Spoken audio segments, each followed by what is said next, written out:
So right now I'm going to show you the creaming method for cakes. I'm going to do a simple vanilla cake that includes the following ingredients. We have 1 cup of butter, or 2 sticks, or 8 ounces by weight of butter.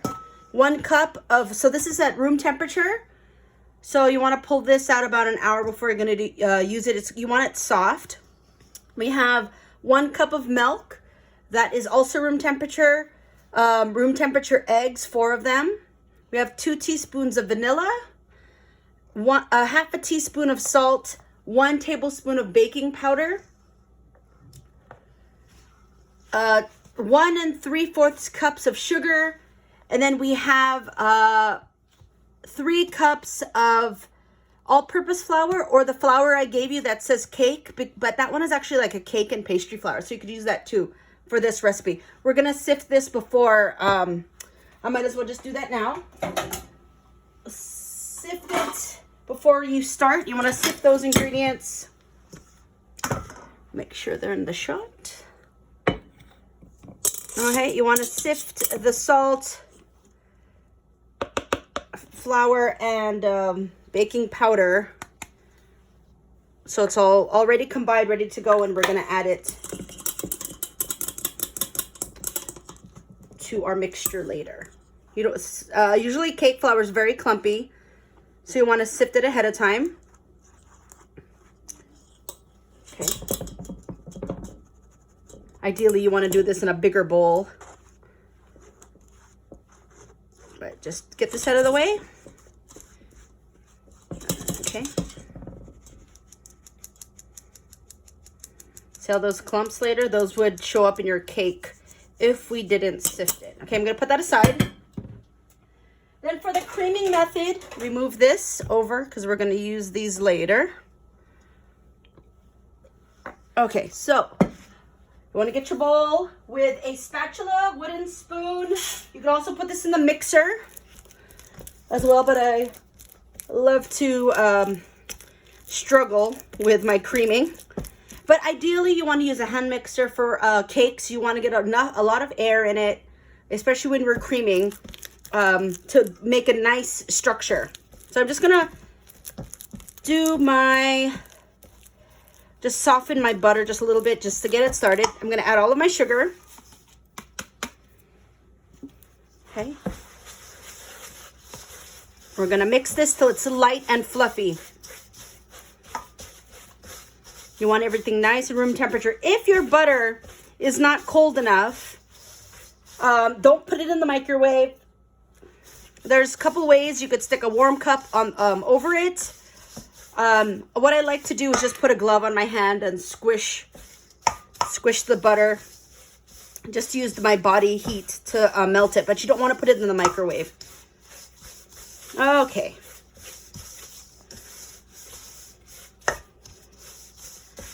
Mix that. I also attached a video on the module that includes this recipe as well. All right. Didn't notice how much this was.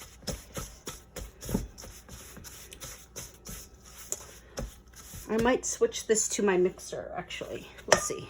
See how much my arm can hold. Okay. Once it's light and fluffy, should be lighter than this. Let me see. It's getting light and fluffy. So once it's all mixed, it should be a little bit lighter than you started. We're going to add the eggs one at a time. Just like the cheesecake last week, almost the same.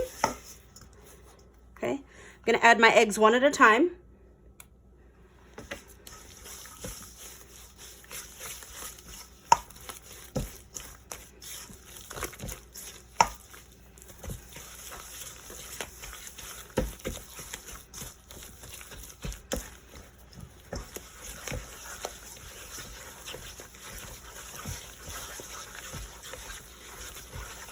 Okay.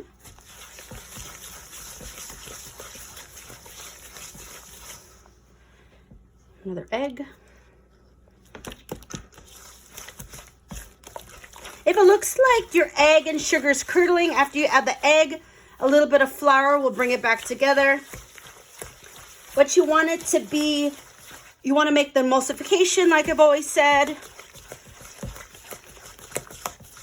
There you go. I'm going to preheat my oven while we're doing this. Okay. I'll add another egg.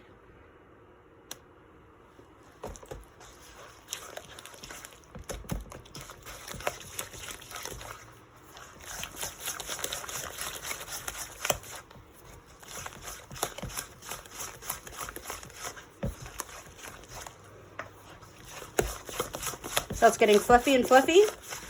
Okay. One more egg.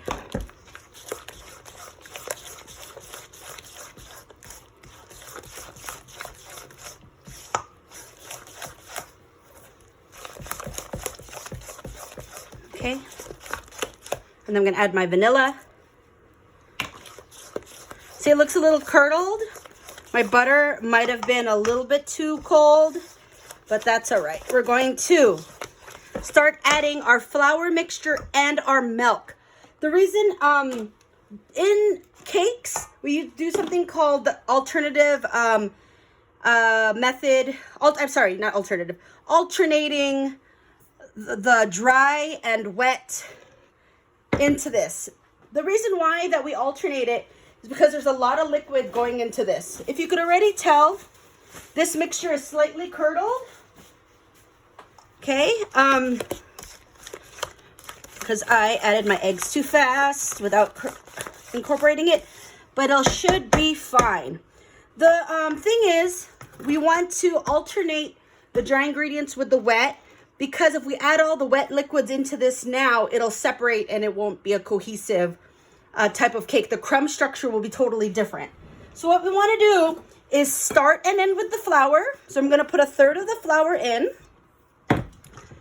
Mix this.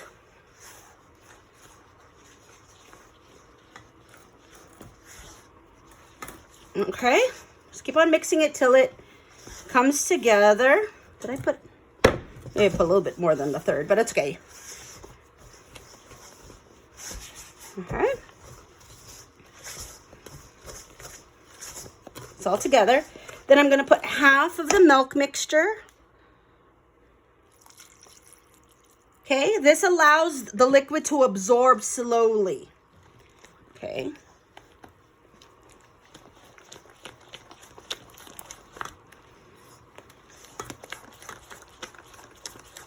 Okay, half of that. Oops. Okay.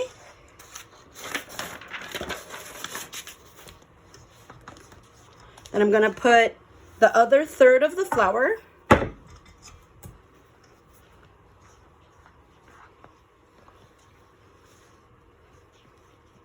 Don't really need to fold because we don't have egg whites in this, so it's okay. There's no air we're gonna knock out. So we're just gonna stir it, but don't over mix it. Oh, I'm getting flour everywhere today. Okay. Once it's just mixed in, we want to add the rest of the milk.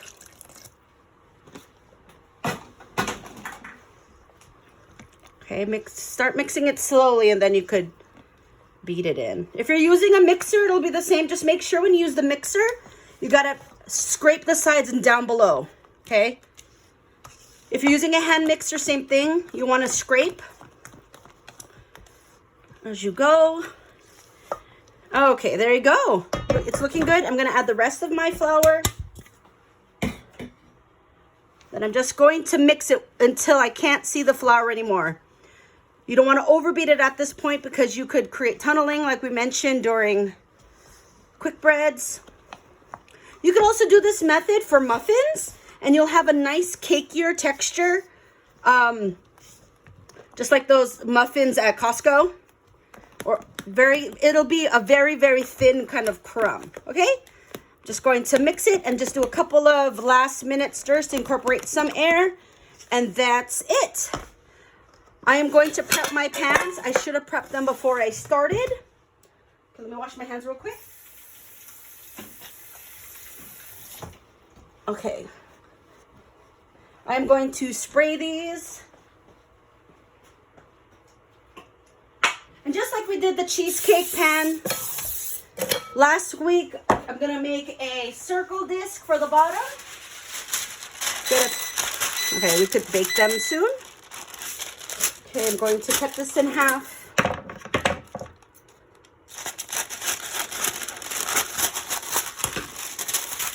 Let me wipe off my counter a little bit so less distracting. Okay. Okay, so like I showed you last time, I wonder if I could just save some parchment for another day. All right, you want to cut this in half. Fold that in half. This will be your center. Fold that in quarters. That will be the middle of our pan. Keep folding, folding, folding like a paper airplane. And then measure the side here. I'm using a 6-inch pan because I don't need a lot of cake. And I'll use this same cake next week when I'll show you how to decorate. Usually I do a chocolate cake, but I'll do a vanilla cake today. Also too, if you want to separate these into separate containers and color them, you can. I might do that. Should I do that too? Make some sort of marble cake. Let's do that. Okay. Actually, I won't. But I'm doing a cake this weekend that's going to be a unicorn cake. So I'll do the same and then color them. But it's going to be an 8-inch cake. But I'm going to show you the end product of this next week. So this, I will save this for next week. Okay, that one will go right in here.